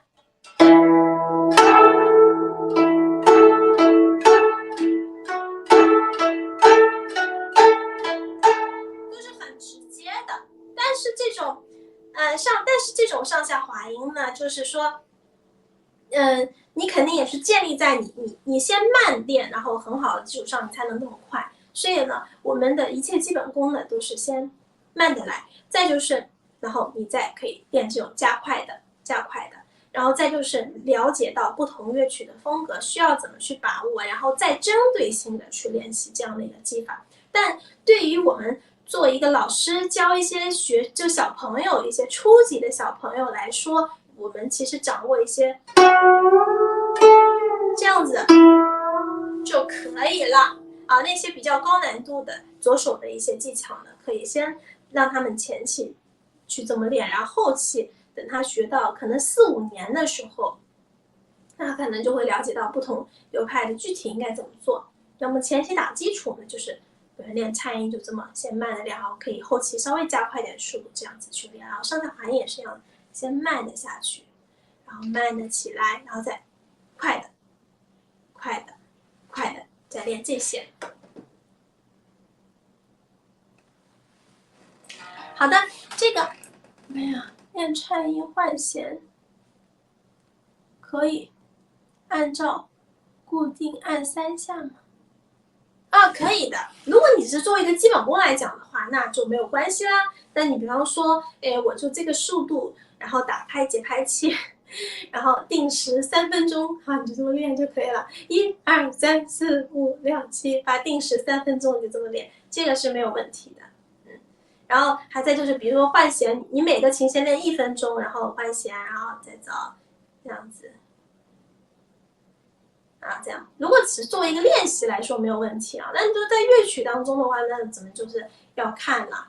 好，然后在换弦的过程当中呢，给大家分享一个小诀窍，这个是适合在静的琴弦当中换的啊。换弦，你看，你可以把它分成2条腿，就像我们的左腿和右腿一样，就是分成2条腿，这样子，这样子分成2条腿，分成2条腿了之后呢，你看，好，我现在要往前走，往前，你看这样的好处就是，首先很稳定，你不容易是说放错琴弦，看到没有？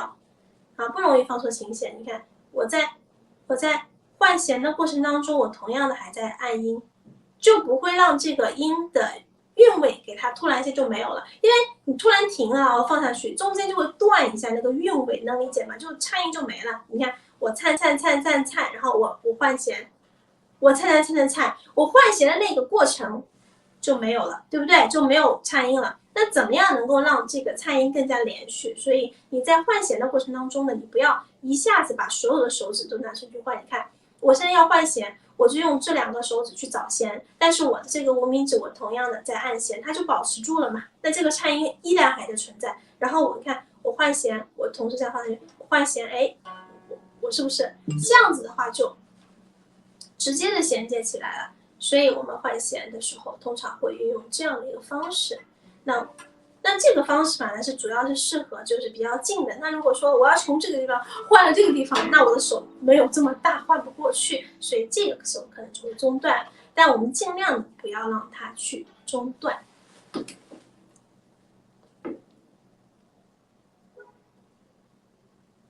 每个琴弦颤3下是什么意思啊？没有太明白，颤多1下影响右手，不是很懂五音的意思。看明白了吗？这个换弦、走位，这个大家可以这么练，不要颤音的练，先练走位，先练这个，这样走，走弦，走弦，走，这样子就练这个，然后你就能把颤音连在一起了。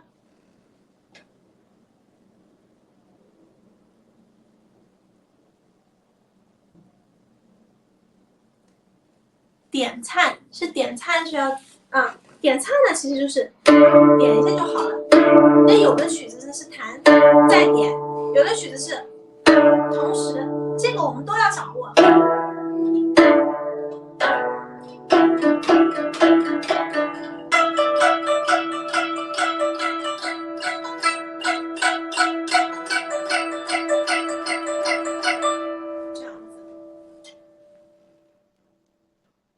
点颤的话是比较简单啊，点颤就先这样点一下就好，然后左右手同时可以慢练，也可以弹点这样子。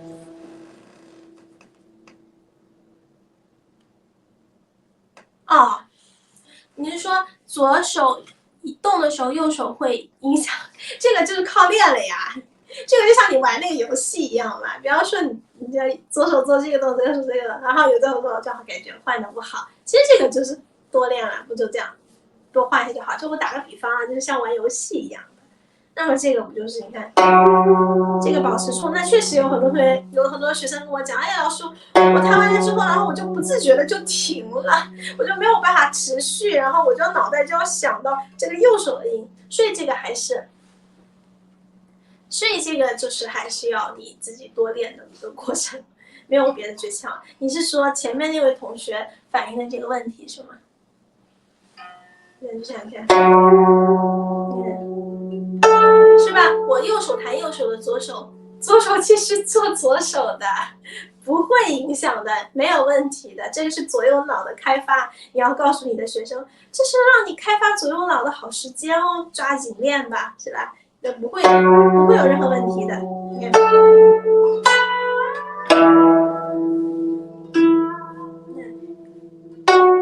看是吧？我继续唱，然后我继续弹啊，左手做左手的动作，右手做右手的动作，没有问题。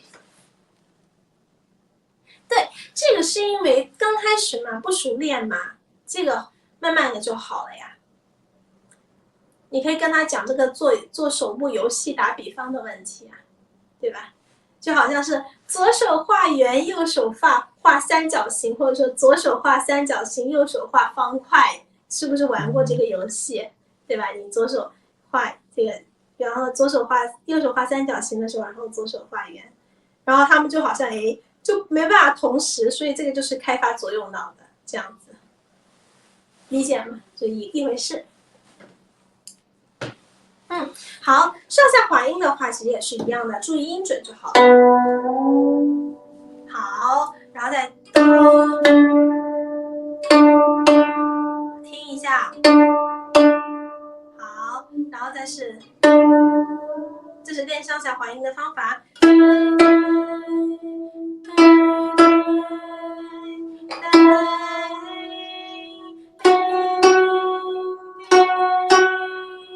好，这个上下滑音呢，就是让孩子们先刚开始就是这么练，主要是音准，其他的不存在很难的问题，就是弹嘛，右手弹，然后手摁下去，然后耳朵要听那个余音，余音好。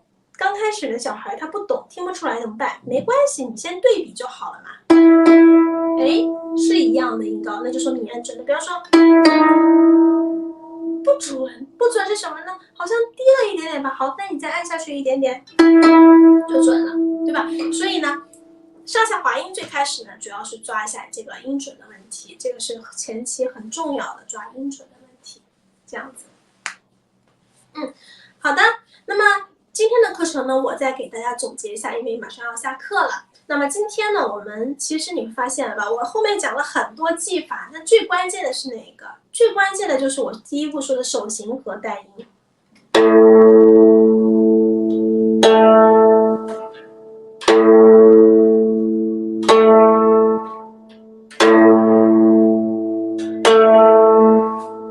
是不是这个带音呢？3种方法我都给大家讲到了，一个是贴弦提弹、离弦快触弦弹，一个是放弦夹弹，都有的。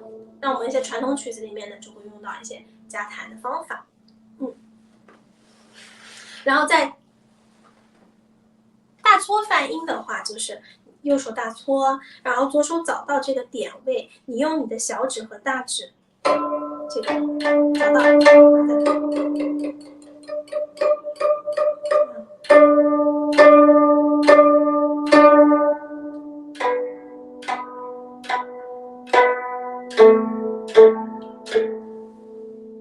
就是小指和大指这样子放了就行了。把它找到，之后找到。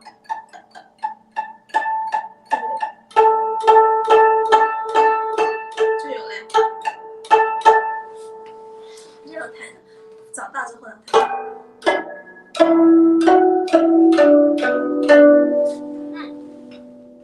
明白了啊。5个练一组，练是5个，在这个谱子里面弹是4个，练5个的原因是让你更加的不要有这种，有很多人会这样，这种就不均匀嘛，所以比如说练5个，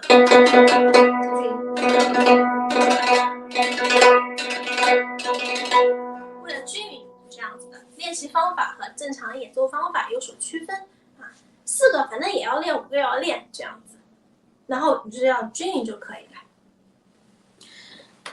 那么今天呢，就是从单指，然后延伸到了2个手指头大搓呀，爬音啊，小搓呀，摇指啊，摇指又分了什么勾摇啊、扫摇呀，这样子的摇指的渐强，摇指的渐弱，然后这个摇指的音头还有我们的点奏呢又讲到了勾点和扫点，对吧？那么还有这个轮指这些技法呢，都给大家一一的讲解了。基本上的这个我讲的这些技法呢，还有花指花奏这些技法呢，完全可以够大家教学生教至少1年的时间了。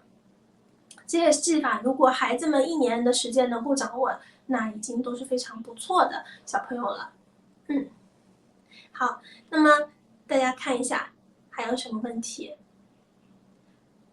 回头呢，你们可以把我这节课讲的这些技法呢，全部整理一下，记个笔记。